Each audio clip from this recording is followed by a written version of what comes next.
بسم الله الرحمن الرحيم.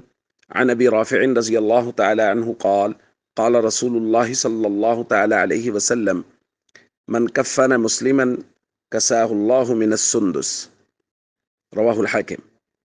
نبی کریم صلی اللہ علیہ وسلم نے ارشاد فرمایا، جس شخص نے کسی مسلمان کو کفن پہنایا، اللہ تعالیٰ اسے جنت کے سندس یعنی جنت کے ریشم کا لباس پہنائیں گے۔ دوستو، کسی مسلمان کو کفن دینا، ہمارے یہاں خاندانوں میں تو اس بات کا اہتمام ہوتا ہے کہ خاندان میں کسی کو کفن دیا جاتا ہے۔ بعض جگہ پہ کچھ روایات بھی ہیں کہ فلاں رشتہ دار کفن دیں گے، لیکن اس بات کا اہتمام کم لوگ کرتے ہیں کہ خاندان میں یا گاؤں میں یا جس علاقے میں ہم رہ رہے ہیں، ہمارے قرب و جوار میں اگر کوئی غریب آدمی فوت ہو گیا ہے تو اس کے کفن کا کیا انتظام ہو رہا ہے۔ بہت سارے لوگ ایسے ہیں جن کے کفن کا انتظام ہی نہیں ہوتا، بڑی مشکل سے ان کے گھر والے ان کے کفن کے لیے پیسے جمع کر کے ان کے کفن کی ترتیب بناتے ہیں۔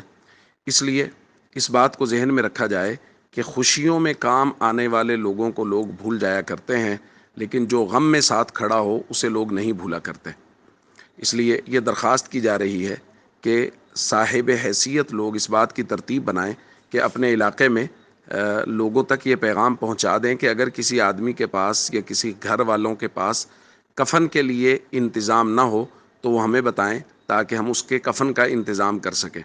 ہر علاقے والے لوگ جو صاحب حیثیت ہیں اگر اس بات کا اہتمام کر لیں تو جو غریب لوگ ان کے گھروں میں وفات ہوتی ہے اور وہ کفن کی وجہ سے پریشان ہیں، کم از کم وہ اس وقت اس کرب اور پریشانی کی حالت میں کفن کی وجہ سے تو کم از کم پریشان نہ ہوں۔ اس لیے کہ کفن دینا، نبی کریم صلی اللہ علیہ وسلم نے اس کی قدر بڑی فضیلت بیان فرمائی ہے کہ جو کسی مسلمان کو کفن دیتا ہے اللہ تعالیٰ جنت کے ریشم کے لباس اس کو پہنائیں گے۔ اس لیے اس بات کا خصوصی اہتمام کیا جائے۔ السلام علیکم ورحمۃ اللہ وبرکاتہ۔